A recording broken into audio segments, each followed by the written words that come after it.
Good. How's it going, guys? My name is Dan Fitzgerald with CLVboost. It stands for Customer Lifetime Value. We're an email marketing and marketing automation consultancy. So we don't make the software, but we help the folks that are using 8% of HubSpot or 8% of Constant Contact make actual money with the software by setting up systems that do that for them. So I'm not going to, tell you our history and where I was born or anything like that. But we're going to go very quickly into what we do and how we help other people make more money with email. We're going to go very briefly into a couple short mistakes that so many companies make when they're marketing with email, how you guys can avoid it. I want to get something out of this presentation, not just hear me yakking. And I'm going to give away some profit-boosting email marketing resources. Does that sound good? Yeah. Nice. All right. Very good. I like to wake up crowds. I'm used to speaking at high schools and colleges. I came up in that game. So anyway, CLVboost, right? We're an email marketing automation software, consultancy. There's a lot of places to learn about SEO. A lot of places to learn about PPC. If you go on Google and you try to find the best practices there. But how to leverage your marketing automation software to make the most out of it, to get the most e-com purchases, appointments, whatever drives your business.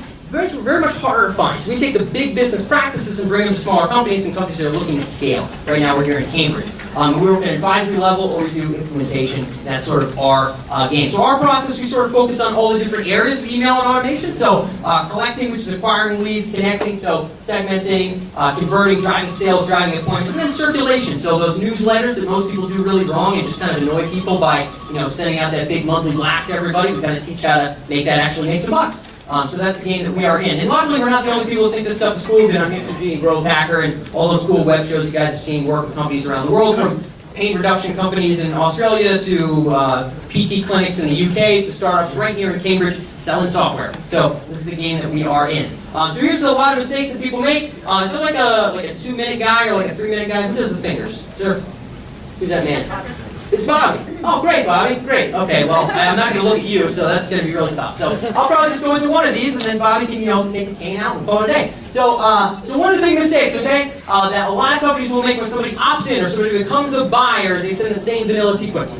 So we've all gotten it, right? No matter what you buy from XYZ e-com company, they send you the same thank you message, the same coupon code, the same whatever. Or somebody has a little opt-in for our newsletter thing, and you opt in, and no matter who you are, no matter what you're looking for, you get the same vanilla messaging. So let me give you an example of how this can be done right. So we're working with a consultancy in the crowdfunding space, and they realize that they're selling to entrepreneurs, they're selling to marketing agencies, and they're selling to content creators who are just excited about kind of getting the word out there. So those are the 3 people that need to be sold to in a very different way. So by allowing them to be segmented on the front end and select, who are you? What are you here for? What are you interested in? We can now include what they're interested in the subject line, the body copy, and the call to action, and make sure we get more ROI out of every single email. So if we were getting 2 purchases per 100 opt-ins, and we could bump that to 4, to 6, to maybe 7, and we run that for 12 months as opposed to what they've had in place for 2 years beforehand, what does that look like for the bottom line at the end of the year? It's a pretty big deal. So focusing on those automated sequences is a very, very big factor of what we do for companies and how we like to help folks out.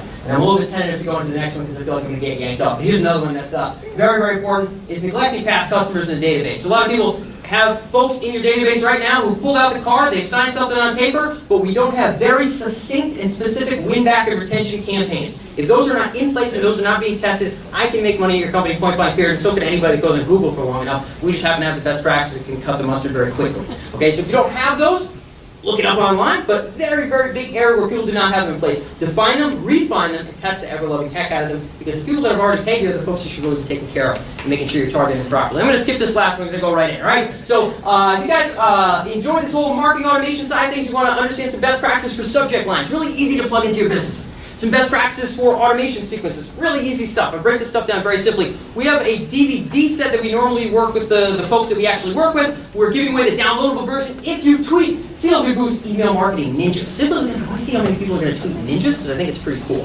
So that's all I got for today. Hopefully some of that was helpful. These are some of the things that we help with. If you guys are interested in yakking it up with us some more, you have a company that leverages email, come see us at our booth. And otherwise, that is it for me. Thank you very much.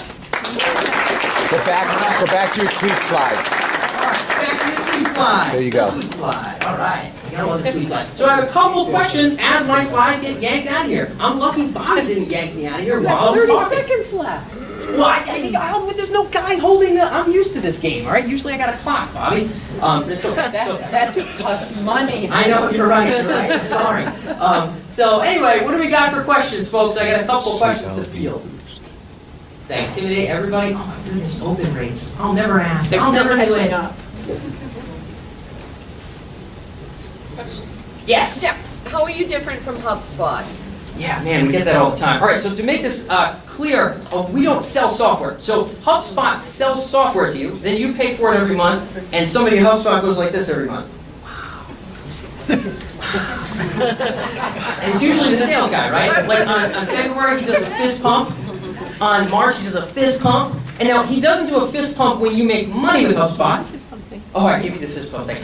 He does a fist pump when you pay. So we don't just sell you the software and then make money when you pay for it. We help people leverage the software to make it make more money. I don't write code, okay? I'm a marketer and I'm a sales guy, point blank period. So we focus on leveraging existing software, whether it be HubSpot, Constant Contact, or whatever, and actually setting up sequences in that software so you get money out the back end. We get paid when we increase your customer lifetime value and make you more money, not when you fist pump, pay HubSpot every single month. Make sense? Great, fantastic. Who else got a question? I got one more. Or I'm going to call somebody out. I'm used to speaking at high schools, man. I'll call people out randomly in the crowd. It's gruesome. It's terrible. Yes? Who's your ideal customer?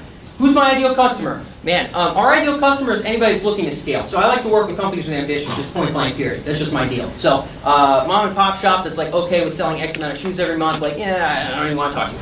It's not a big deal, right? Everybody has their own goals, but we want to work with companies that are ambitious. So we want people that are looking to set up marketing that's going to follow with them when they scale. So they want to come up in the game and they don't want to have some knick-knack, when they're spending a lot of money on paid advertising and PR and all this stuff, they don't want kind of a half-baked marketing thing. Hopefully we make the most of those leads. They want a system in place that's going to pump it out the other end and they want to grow with it. And our goal is to work with folks that are ambitious and want to set up systems to really eke out as much customer lifetime value as possible. So it's not a particular industry. It's just folks with the ambition, the gusto to understand that marketing is important. Could be e-com, could be consultative sales, selling face-to-face, but those are the kind of folks we like to work with. And we All teach right. work with. That's it. Excellent.